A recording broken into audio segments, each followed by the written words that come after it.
दिल्ली दरबार में दरअसल अमित शाह से मुलाकात करने के लिए देवेंद्र फडणवीस, एकनाथ शिंदे और अजीत पवार यहां पर पहुंचे हैं। हालांकि ये बैठक कल ही होनी थी, लेकिन खबर आई कि एकनाथ शिंदे यहां नहीं पहुंचे किसी कारणवश, जिसकी वजह से आज बताया जा रहा है ये बैठक हो रही है। थोड़ी देर में अमित शाह से मुलाकात होनी है सीएम शिंदे की। अजीत पवार भी रहेंगे, देवेंद्र फडणवीस भी रहेंगे। आगे की रणनीति क्या होगी और अब जो सीटें बची हैं वो 106 जिन पर मंथन होना है कि आखिरकार कौन कितनी सीटों पर यहां चुनाव लड़ेगा। महाअघाड़ी में डील जो है वो पक्की हुई 23 सीटों पर, लेकिन अभी भी खींचतान सी स्थिति दिख रही है। महायुति में भी अभी सारी तस्वीरें साफ नहीं हुई हैं। आज बैठक है, बहुत हद तक हो सकता है इसमें भी तस्वीर साफ हो, कौन कहां से लड़ेगा वो हो। लेकिन यहाँ जो पेच सबसे ज्यादा महायुति में फंसे हुए नवाब मलिक पर फंसा हुआ है, क्योंकि बीजेपी चाह नहीं रही है कि टिकट मिले। उनकी पत्नी को भी, प्रदीप शर्मा को लेकर भी रार की स्थिति नजर आती है, क्योंकि बीजेपी ये दोनों ही चीजें, ये देखिए टेंशन कहां है वो समझिए। सना मलिक नवाब मलिक की बेटी है, अनुशक्ति सीट से दावेदारी इन्होंने ठोकी, लेकिन बीजेपी इसके विरोध में है। यही स्वीकृति बन नहीं पा रही है। वही स्वीकृति प्रदीप शर्मा की पत्नी अंधेरी ईस्ट से उतरना चाहती हैं शिंदे गुट की तरफ से, लेकिन उस पर भी बीजेपी तैयार नहीं है। लेकिन अब ये कैसे ये समन्वय बैठ पाएगा, कैसे बातचीत हो पाएगी, ये देखना दिलचस्प होगा।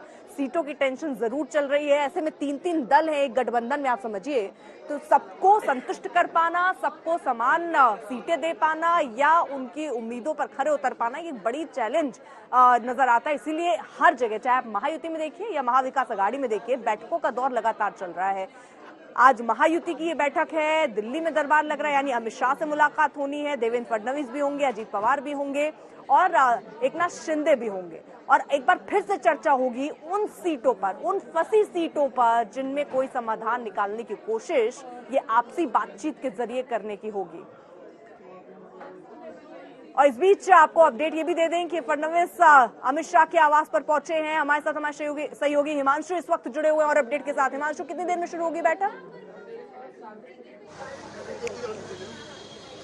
देखिए, देवेंद्र फडणवीस जो है वो गृह मंत्री अमित शाह के घर पे पहुंच गए हैं और अब से कुछ देर में जो है अजीत पवार, प्रफुल्ल पटेल और एकनाथ शिंदे ये लोग भी पहुंचेंगे और आज उन सीटों को लेकर चर्चा होगी, क्योंकि फाइनल इस वक्त चल रहा है कि सीट शेयरिंग को लेकर अब फाइनल टॉक होनी है और लगभग 28 सीटें ऐसी हैं जहां पर तीनों ही दल जो है एक दूसरे के खिलाफ सीट मांग रहे हैं और कुछ सीटें ऐसी भी हैं जहां पर तीनों ही दल अपना अपना दावा ठोक रहे हैं। उनका कहना है कि ये सीट हमारी है, हमको लड़ना चाहिए। तो इन सब चीजों को लेकर फाइनल जो भी राउंड की बातचीत है वो गृह मंत्री अमित शाह के घर पर होनी है और गृह मंत्री अमित शाह तीनों ही दलों के नेताओं को अपने साथ बैठाकर, मुझे लगता है आज फाइनल राउंड की जब बातचीत होगी तो ये हो जाएगा कि इन 28 सीटों में कौन सी सीट किसको मिलनी है और कितनी सीटें किसके खाते में जाएंगी, ये सब तय हो जाएगा। क्योंकि अब से ये कहा जा सकता है कि नॉमिनेशन का प्रोसेस जो है वो लगभग बहुत नजदीक आ गया है और उसको लेकर भारतीय जनता पार्टी भी सजेगा और बाकी जो घटक दल है वो भी।